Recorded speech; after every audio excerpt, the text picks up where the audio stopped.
Breaking news చూస్తున్నాం. తెలంగాణ రాజకీయాలు మరొకసారి వేడెక్కాయి. ముఖ్యమంత్రి రేవంత్ రెడ్డి వ్యాఖ్యలకి కేటీఆర్ చాలా స్ట్రాంగ్ గా కౌంటర్ ఇచ్చారు, సవాల్ చేశారు.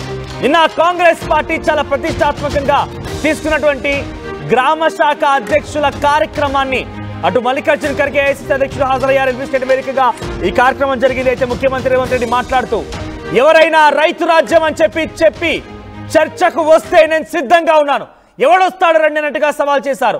దానికి కౌంటర్ గా ఇప్పుడు కేటీఆర్ కూడా సవాల్ చేశారు. ఎస్, నేను సిద్ధంగా ఉన్నాను, 72 గంటల సమయం ఇస్తున్నా, ఏం చదువుకొని ఏం నేర్చుకొని వస్తావో నేర్చుకో, నేను సిద్ధంగా ఉన్నాను. రైతు సంక్షేమం పైన చర్చకు నేను సిద్ధం అని చెప్పి అది కొండారెడ్డిపల్లిలో అయినా ఎక్కడైనా ప్లేస్ డిసైడ్ చేయి, ఈ నెల 8న ఉదయం 11 గంటలకి చర్చకు రమ్మని కేటీఆర్ సవాల్ చేశారు. సోమాజిగూడ ప్రెస్ క్లబ్ లో చర్చకు సిద్ధమా, ప్లేస్ టైం రేవంత్ ఇష్టమన్నారు.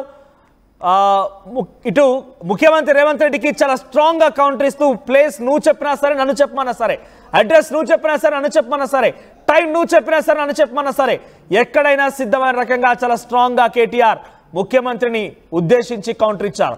మీ స్థాయికి కేసీఆర్ అవసరం లేదు, మేముంటే చాలు, అన్నదాతకు సున్నం పెట్టింది కాంగ్రెస్, రైతు రాజ్యం ఎవరు తెచ్చారని చెప్పి రేవంత్ రెడ్డి అడిగితే దానికి సమాధానంగా అన్నదాతకు సున్నం పెట్టింది కాంగ్రెస్ పార్టీ అని కేటీఆర్ సవాల్ చేశారు.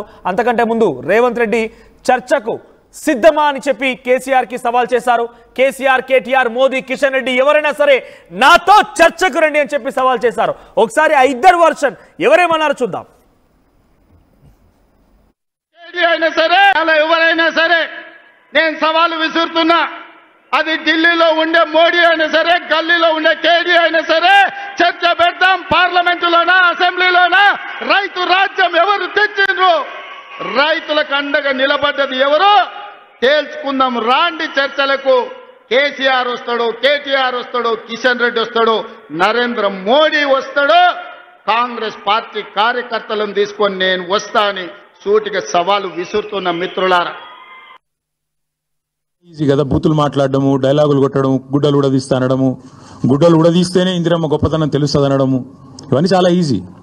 కానీ ముఖ్యమంత్రి గారికి నేను ఎందుకు 72 గంటలు టైం అంటున్నా అంటే, మళ్ళీ మీరు అక్కడికి చర్చకు వచ్చి బేసిన్లు బెండకాయలు అని చెప్పి ఆయనతో ఉన్న పరువు తీసుకుంటే తెలంగాణ ముఖ్యమంత్రి పరువు పోతుంది. ఇప్పటికే మీరు ఎంత సిగ్గుమాలిన వ్యక్తో ఇప్పటికే అందరికి అర్థమైపోయింది.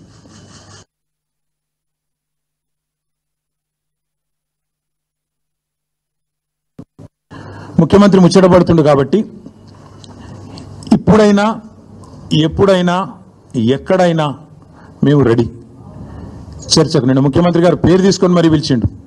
కేసీఆర్ వస్తాడా, కేటీఆర్ వస్తాడా, రండి అన్నాడు.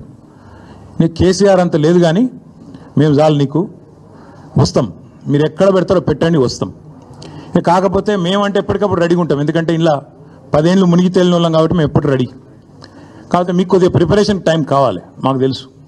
ఎందుకంటే మీ మంత్రులు గతంలో కూడా మేము శాసనసభలో మీరు ప్రతిపక్షంలో ఉన్నప్పుడు కూడా చర్చ పెడతామంటే మేము ప్రిపేర్ అయ్యి రాలేదండి అంటారు. ముఖ్యమంత్రి గారు అయితే ఆయనకు తెలుసు, మీకు పాపం బూతులు తిట్టడమేమో ఈజీ, చాలా ఈజీ కదా బూతులు మాట్లాడడము, డైలాగులు కొట్టడం, గుడ్డలు ఉడదీస్తా అనడము, గుడ్డలు ఉడదీస్తేనే ఇందిరమ్మ గొప్పతనం తెలుస్తుంది అనడము, ఇవన్నీ చాలా ఈజీ. కానీ ముఖ్యమంత్రి గారికి నేను ఎందుకు 72 గంటలు టైం అంటున్నా అంటే, మళ్ళీ మీరు అక్కడికి చర్చకు వచ్చి బేసిన్లు బెండకాయలు అని చెప్పి ఆయనతో ఉన్న పరువు తీసుకుంటే తెలంగాణ ముఖ్యమంత్రి పరువు పోతుంది. ఇప్పటికే మీరు ఎంత సిగ్గుమాలిన వ్యక్తో ఇప్పటికే అందరికి అర్థమైపోయింది. ఇప్పుడు రాజకీయం అంతా బనకచర్ల చుట్టే కొనసాగుతోంది. బనకచర్ల ఆంధ్రప్రదేశ్లో నిర్మిస్తానంటే మీరు చేయడం వల్లే అని చెప్పి ఒకరిపై ఒకరు నెట్టుకునే ప్రయత్నం కొనసాగిస్తున్న నేపథ్యంలో కాంగ్రెస్ పార్టీ తలపెట్టిన ఓ కార్యక్రమంలో ముఖ్యమంత్రి రేవంత్ రెడ్డి మాట్లాడుతూ కేసీఆర్ వచ్చినా, కిషన్ రెడ్డి వచ్చినా, మోదీ వచ్చినా నేను సిద్ధం, చర్చకు రండి, రైతు రాజ్యం ఎవరిదో తేల్చుకుందాం అన్న రకంగా ముఖ్యమంత్రి రేవంత్ రెడ్డి మాట్లాడితే దానికి కౌంటర్గా కేటీఆర్ సమాధానం ఇచ్చారు.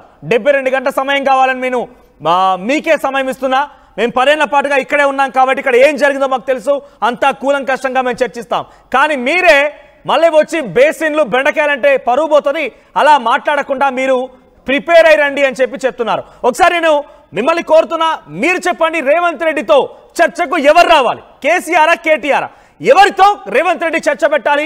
కేసీఆర్ వస్తే బాగుంటుందా, రేవంత్ రెడ్డితో చర్చకి కేటీఆర్ వస్తే బాగుంటుందా? ఒకసారి కామెంట్ చేసే ప్రయత్నం చేయండి. అట్ ది సేమ్ టైం మీరు ఆ పోల్లో కూడా పార్టిసిపేట్ చేయండి. మా ప్రతినిధి మధు అందుబాటులో ఉన్నారు.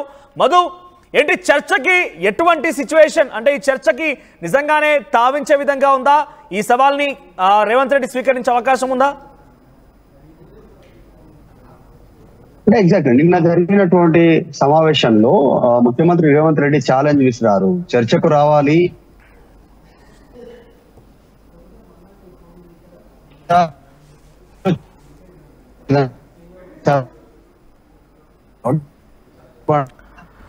రైట్. రేవంత్ రెడ్డి వ్యాఖ్యలు ప్రస్తుతానికి హాట్ టాపిక్ గా మారైతే దానికి కేటీఆర్ కూడా కౌంటర్ ఇచ్చారు. నీకు చెప్పడానికి కేసీఆర్ దాకెందుకు, నేను సరిపోతా నీకు అంటున్నారు. సో మీరేంటి కామెంట్ చేయండి, మీ కామెంట్లు నేను చదువుతాను. మీ కామెంట్లో రేవంత్ రెడ్డితో చర్చకు ఎవరు రావాలి? నిజంగానే కాంగ్రెస్ పార్టీ ఏడాది పరిపాలనలో రైతు రాజ్యం వచ్చిందా? రుణమాఫీ పూర్తయిందా? రైతు బంధు పడిందా? రైతు భరోసా వస్తోందా? రైతు బీమా అమల్లో ఉందా? నిజంగా రైతులకి ఆ బీమాని ప్రకటిస్తున్నారా? పరిస్థితి ఏంటి ఒకసారి కామెంట్ చేయండి, నేను మీ కామెంట్స్ చదువుతాను.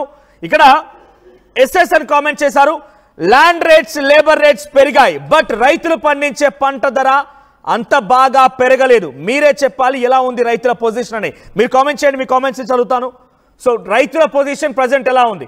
సో బీఆర్ఎస్ పార్టీ హయాంలో రైతుల పరిస్థితి బాగుండేనా, ఇప్పుడు బాగుందా? ఎస్, రేవంత్ తో చర్చకు ఎవరు రావాలంటే 56% మంది కేసీఆర్ రావాలని కోరుకుంటున్నారు. 56% మంది కేసీఆర్ రావాలని కోరుకుంటున్నారు. 44% మంది కేటీఆర్ అంటున్నారు. సో ఏదేమైనా రేవంత్ రెడ్డి కేసీఆర్ తో పోలుతాడు కానీ కేటీఆర్ తో కాదంటూ ఇక్కడ సమాధానం వస్తోంది. ఎస్ మధు, రైట్ మధు, నిజంగానే కేటీఆర్ సవాల్ని ఇప్పుడు రేవంత్ రెడ్డి స్వీకరించే అవకాశం ఉంది. ఇదంతా కూడా బనకచర్ల చుట్టూ కొనసాగుతోంది, రైతుల రాజ్యం చుట్టూ కొనసాగుతుంది, రైతుల సంక్షేమం చూసింది ఎవరనే విషయం పైన కొనసాగుతోంది. ఇప్పుడు దీనికి కౌంటర్ గా కాంగ్రెస్ పార్టీ ఎటువంటి వ్యాఖ్యలు చేయబోతోంది? రేవంత్ రెడ్డి సిద్ధంగా ఉన్నాడా? 72 గంటల సమయం కూడా ఇస్తున్నాను, బికాస్ మీరు మళ్ళీ అక్కడికి వచ్చి బేసిన్లు బెండకాయలంటే పరుగు పొద్దన్నట్టుగా రేవంత్ రెడ్డి పైన చాలా హాస్యాస్పదంగా కామిక్ వేలో మాట్లాడుకొచ్చారు కేటీఆర్. ఎలా చూడాలి?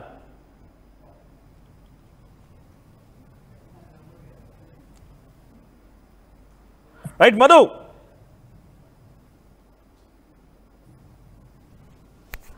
రైట్ మీరు కామెంట్ చేయండి, మరి కాసేపటి మరో జాయిన్ అవుతారు. మీ కామెంట్స్ నేను చదువుతాను. ముఖ్యమంత్రి రేవంత్ రెడ్డి పరిపాలన ఈ రోజుతో ఎగ్జాక్ట్గా ఇంకో 2 రోజులు అయితే ఏడాదికి పైగా సుమారుగా 7 నెలలు, అంటే సుమారుగా అటు ఇటుగా 17 నెలలు కావస్తోంది, 17-18 నెలలు కావస్తోంది. ఈ 18 నెలల సమయంలో గ్రామీణ స్థాయిలో పరిస్థితి ఎలా ఉంది? గ్రామీణ స్థాయిలో పరిస్థితి ఎలా ఉంది? అర్బన్ ఏరియాస్లో పరిస్థితి ఎలా ఉంది? రైతుల సంక్షేమం ఎలా ఉంది? రైతు భరోసా అమలవుతోందా? రైతు బీమా ఎలా ఉంది? ఇవన్నీ పరిస్థితులు కామెంట్ చేయండి. అటు 10 ఏళ్ల పాలనకి 7.5 పాలనకి మనం ఎట్టి పరిస్థితుల్లో కూడా ఆ సమయాన్ని మనం సరి చూడలేము, వాళ్ళిద్దరు కూడా పోల్చి చూడలేము. కానీ ముఖ్యమంత్రి రేవంత్ రెడ్డి పరిపాలన, కేసీఆర్ పరిపాలన రెండింటి మధ్య వ్యత్యాసం ఎలా ఉందనేది కామెంట్ చేసే ప్రయత్నం చేయండి. అది చిన్నపిల్లల నుంచి మొదలు పెడితే సంక్షేమం వరకు, చిన్నపిల్లల నుంచి మొదలు పెడితే సంక్షేమం వరకు, ఆ తర్వాత పథకాల ఆవిష్కరణ వరకు, పనితీరు వరకు, ఆయన కేటాయించే సమయం వరకు. సో గతంలో కేసీఆర్ అనేక ఆరోపణలు ఎదుర్కొన్నారు. కనీసం ప్రజలకు అందుబాటులో ఉండని ఆరోపణ ఎదుర్కొన్నారు. ప్రజలకి కలవాల్సిన అవసరం లేదంటూ కూడా బీఆర్ఎస్ పార్టీ మాట్లాడుకొచ్చింది. ముఖ్యమంత్రి ఏకంగా మంత్రులకి అవైలబుల్గా ఉండేవాడు కాదు, ఎమ్మెల్యేలకు అవైలబుల్గా ఉండేవాడు కాదు, కనీసం అధికారులకు సైతం ఆయన అంతు చిక్కకపోయేవాడు, అధికారులకు సైతం ఆయన కలవకపోయేవాడు అనే ఆరోపణలు ఉన్నాయి. కానీ ఇప్పుడు రేవంత్ రెడ్డి పరిస్థితుల్లో ఎలా ఉంది మీరు కామెంట్ చేయండి. బికాస్ గతంలో ఆరోపణలు మీకు చెప్పాను కాబట్టి ఇప్పుడు ఎటువంటి సినారియో ఉంది కామెంట్ చేయండి. మధు అందుబాటులోకి వచ్చారు, మధ్య దగ్గరికి వెళ్తానండి. మధు, సో ఏంటి కేటీఆర్ వ్యాఖ్యల్ని రేవంత్ రెడ్డి ఎలా తీసుకునే అవకాశం ఉంది? సవాల్ని ముందుకు వచ్చే అవకాశం ఉందా? 72 గంటల తర్వాత ఇద్దరు నేతలు చర్చకు దిగుతారనుకోవాలా? అంటే ఎగ్జాక్ట్ 8వ తారీఖు రోజున సోమాజిగూడ ప్రెస్ క్లబ్ వస్తామనేటువంటి ఛాలెంజ్ విసిరారు ఈ అంశానికి సంబంధించి. ఎందుకంటే నిన్న సభలో మాట్లాడుతూ ఛాలెంజ్ విసిరారు ముఖ్యమంత్రి రేవంత్ రెడ్డి, కాబట్టి దానికి సవాల్ విసిరే ప్రయత్నం చేశారు. ఉదయం 11 గంటలకు సోమాజిగూడ ప్రెస్ క్లబ్ లో 8వ తారీఖు రోజు సిద్ధంగా ఉంటాము. కొద్దిమంది కీలక నాయకులతో, లెజిస్లేటివ్ సభ్యులతో రైతులకు ఎవరేం చేశారో చర్చిద్దాం, ఆ సవాల్ను స్వీకరిస్తున్నామంటూ స్టేట్మెంట్ చేశారు. 72 గంటల సమయం ఇస్తున్నాం. రేవంత్ రెడ్డి ప్రిపేర్ కావాలి, ఎందుకంటే ప్రిపేర్ కాకుండా వాళ్ళకు మాట్లాడడానికి రాదు. 10 ఏళ్ళు మేము ఇందులో మునిగి తేలాము, కాబట్టి మాకు అవకాశం ఉంది, మేము చెప్పగలుగుతాము, సబ్జెక్ట్ మీద అవగాహన ఉంది. రేవంత్ రెడ్డి ప్రిపేర్ అయ్యి 72 గంటల తర్వాత ఆయన అందుబాటులోకి రావాలి 8వ తారీఖు రోజు అంటూ ఛాలెంజ్ చేశారు. నిన్న ముఖ్యమంత్రి ఛాలెంజ్ చేశారు, 2 రకాల స్టేట్మెంట్ చేశారు. ఒకటి ఉద్యోగుల గురించి, తర్వాత రైతులకు ఎవరేం చేశారో చర్చిద్దామనేటువంటి స్టేట్మెంట్. కాబట్టి ప్రజాపాలన కాదు, తెలంగాణలో చంద్రబాబు కోవర్టు పాలన కొనసాగుతుందంటూ కూడా స్టేట్మెంట్ చేశారు. చాలా పొలిటికల్ గా కాస్త ఇది హీట్ అయ్యే అవకాశం ఉంది. నియోజకవర్గం సొంత నియోజకవర్గం రేవంత్ రెడ్డికి సంబంధించిన కొడంగల్ అయినా, ఆయన సొంత గ్రామం సంబంధించినటువంటి కొండారెడ్డిపల్లిలో అయినా, లేదా ఎక్కడైనా కూడా సిద్ధమైనటువంటి స్టేట్మెంట్ చేశారు. లేదు అంటే సీఎం మాజీ ముఖ్యమంత్రి కేసీఆర్ నియోజకవర్గం గజ్వేల్లో అయినా కూడా పర్వాలేదు, అక్కడ చర్చించడానికి సిద్ధంగా ఉన్నాం, లేచి ఎక్కడ చెప్పినా పర్వాలేదు, ఎప్పుడైనా సిద్ధంగా ఉన్నామంటూ స్టేట్మెంట్ చేశారు. దానికి కేసీఆర్ స్థాయి అవసరం లేదు చర్చించడానికి రేవంత్ రెడ్డితో, కానీ మేము సరిపోతాం మీకు అనేటువంటి స్టేట్మెంట్ చేశారు. ఇలా అనేక అంశాలను రెస్పాండ్ అవుతూ మొత్తానికి ఒక ఛాలెంజ్, కొత్త ఛాలెంజ్ తెరపైకి వచ్చింది. ఇప్పుడు నిజంగా మరి ముఖ్యమంత్రి చెప్పిన మాటలపైన గతంలో ఉండలేదు, ఇప్పుడైనా ఉంటారా మరి అనేటువంటి ఒక స్టేట్మెంట్ చేశారు కేటీఆర్. కాబట్టి దీనిపైన చర్చ కొనసాగుతా ఉంది. దీనిపైన బీఆర్ఎస్ వర్కింగ్ ప్రెసిడెంట్ కేటీఆర్ వ్యాఖ్యలపైన కూడా కాంగ్రెస్ రెస్పాండ్ అయ్యే సిచ్యువేషన్ కనిపిస్తా ఉంది. కొద్దిసేపట్లో మంత్రి పొన్నం ప్రభాకర్ కేటీఆర్ వ్యాఖ్యలపైన రియాక్ట్ అవ్వనున్నట్టుగా తెలుస్తా ఉంది. మరి ఛాలెంజ్ కు కాంగ్రెస్ సిద్ధమా, లేదంటే కేటీఆర్ ఇక్కడ చర్చలకు వస్తామన్నారు కాబట్టి అక్కడ కాంగ్రెస్ తరఫున నుంచి కోరిన చర్చలకు వస్తారా అనేటువంటిది తెరపైకి తీసుకొస్తారా, కాస్త కొద్దిసేపట్లో తేలిపోయేటువంటి అవకాశం కనిపిస్తా ఉంది. మొత్తానికి 8వ తారీఖు ఉదయం 11 గంటలకు ఒక కుర్చీ వేసి సోమాజిగూడ ప్రెస్ క్లబ్ లో బీఆర్ఎస్ టీం సిద్ధంగా ఉంటుంది, లెజిస్లేటివ్ టీం చర్చించడానికి అనేటువంటి ఒక ఛాలెంజ్ ఇస్తారు. ఇంట్రెస్టింగ్ గా సోమాజిగూడ ప్రెస్ క్లబ్ లో ప్రజా సంఘాలు, నిరుద్యోగులు, రైతులు, మాజీ సర్పంచులు బిల్ల కోసం నిరసన తెలపడం కోసం ఒక నిరసన స్థలిగా మారిపోయింది. అక్కడ పెద్ద ఎత్తున వారి గొంతుకను వినిపించడం కోసం సోమాజిగూడ ప్రెస్ క్లబ్ కి వస్తూ ఉంటారు. అటువంటిది ప్రతిపక్ష పార్టీలో ఉన్న, గతంలో అధికార పక్షంలో ఉన్న ఎప్పుడున్నా కూడా బీఆర్ఎస్ పార్టీ అక్కడికి ఆహ్వానించలేదు. అక్కడికి ఎప్పుడు కూడా వచ్చిన సందర్భాలు కూడా చాలా తక్కువ, అరుదుగానే ఉన్నాయి. కానీ ఇప్పుడు సోమాజిగూడ ప్రెస్ క్లబ్ ని ఎంచుకున్నారంటే వాళ్ళు కూడా ప్రజల్లోకి రావాలి, ప్రజా సంఘాల యొక్క మద్దతును కూడగట్టడంలో ఆలోచనతో ఉన్నారా? బికాస్ అది ఒక సమస్యలకి గొంతుకగా అయ్యేటువంటి అంశంగా సోమాజిగూడ ప్రెస్ క్లబ్ ఉంది కాబట్టి ఆ వేదికని ఎంచుకోవడానికి ఎలా చూడాలి మనం? అంటే బీఆర్ఎస్ పార్టీ ఇక నుంచి ప్రజల మద్దతుని కూడగట్టేటువంటి ప్రయత్నంలో భాగంగా కాంగ్రెస్ పార్టీ ప్రభుత్వం పైన సైరను మూదబోతుందా? సోమాజిగూడ ప్రెస్ క్లబ్ అనేటువంటిది గతంలో కూడా అనేక వేదికలకు కేంద్రమైంది. గతంలో తెలంగాణ ఉద్యమ సమయం నుంచి తీసుకుంటే తెలంగాణ వచ్చిన తర్వాత కూడా సోమాజిగూడ ప్రెస్ క్లబ్ లో అనేక సమావేశాలు కొనసాగారు. రౌండ్ టేబుల్ సమావేశాలు కానీ, అధికార ప్రతిపక్షాలు సాధారణంగా వారు డిబేట్ రూపంలో కానీ, మీడియా సమావేశాల రూపంలో కానీ, కొన్ని చర్చల రూపంలో కానీ అక్కడ కేంద్ర బిందువు అయింది. అందులో భాగంగా సోమాజిగూడ ఎంచుకున్నట్టుగా కనిపిస్తా ఉంది. అప్పుడు ఈ సవాల్ని కాంగ్రెస్ ఎట్లా రిసీవ్ చేసుకుంటుంది అనేటువంటిది ఇప్పుడు ఒక చర్చ కొనసాగుతా ఉంది.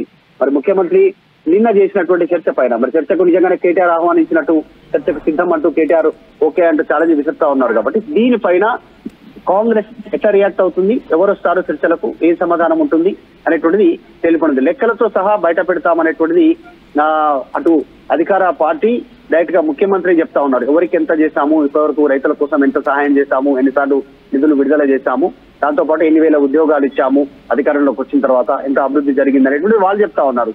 అసలు ఏమీ చేయలేదు, మేము లెక్కలతో సహా నిరూపిస్తామనేటువంటిది బీఆర్ఎస్ చెప్తా ఉంది. దాంట్లో భాగంగా ఛాలెంజ్, కేటీఆర్ ఛాలెంజ్ ని కాంగ్రెస్ ఎట్లా రిసీవ్ చేస్తుందో చూడాలి. రైట్ మధు, సో కొన్ని కామెంట్స్ వచ్చాయి, కామెంట్స్ అవుతాను ఇక్కడ. దయచేసి ఇక్కడ కొంత మీరు మీ అభిప్రాయాన్ని వ్యక్తం చేయండి, కానీ దూషించకూడదు ఎవరిని కూడా. ఇక్కడ ఏముందనంటే, అరే బాయ్ నీ కాంగ్రెస్ పాలన అట్టర్లీ ఫెయిల్యూర్ అని చెప్పి అఫ్జల్ మొహమ్మద్ ఎవరు కామెంట్ చేశారు. సో తర్వాత కేసీఆర్ పాలన సూపర్ అని ఇంకొకరు కామెంట్ చేశారు. రేవంత్ రెడ్డికి కేటీఆర్ సరిపోతాడని ఇంకొకరు, కేసీఆర్ బయటికి రావాలని ఇంకొకరు, రకరకాల కామెంట్స్ వస్తున్నాయి. సో మీరు చెప్పండి, 7 నెలల పరిపాలన, సుమారుగా 18 నెలల పరిపాలన రేవంత్ రెడ్డిది. సో అటు రైతు బంధు విషయంలో కొన్ని అవకతవకలు జరిగాయన్నట్టుగా కొన్ని ఆరోపణలు ఉన్నాయి. ఆ తర్వాత రైతు బంధుని విడుదల చేస్తాం, 9 రోజుల్లోనే 9,000 కోట్ల రూపాయలు విడుదల చేస్తామని సంబరాలు కూడా జరుపుకున్నారు ఇటీవల కాలంలో ముఖ్యమంత్రి రేవంత్ రెడ్డి ప్రభుత్వం. అంతకంటే ముందు రైతు రుణమాఫీకి సంబంధించిన అంశాల్లో కూడా చాలా క్షేత్రస్థాయిలో ప్రతి ఒక్కరికి రుణమాఫీ జరిగింది. ఏకకాలంలోనే 2 లక్షల రుణమాఫీ చేస్తామని కూడా సంబరాలు జరుపుకున్నారు. సో 7 పరిపాలన పైన మీ అభిప్రాయం ఏంటి? Comments at the same time, KCR KTR ఈ ఇద్దరిలో ఎవరు రేవంత్ రెడ్డితో చర్చిస్తే బాగుంటుంది, ఎవరు రేవంత్ రెడ్డితో చర్చకు దిగాలని మీరు కోరుకుంటున్నారు? కామెంట్ చేయండి. ఎవరైనా సరే నేను సవాలు విసురుతున్నా, అది ఢిల్లీలో ఉండే మోడీ అయినా సరే, గల్లీలో ఉండే కేడీ అయినా సరే, చర్చ పెడతాం. పార్లమెంటులోనా, అసెంబ్లీలోనా, రైతు రాజ్యం ఎవరు తెచ్చిండ్రు, రైతులకు అండగా నిలబడ్డది ఎవరు తేల్చుకుందాం. రాండి చర్చలకు.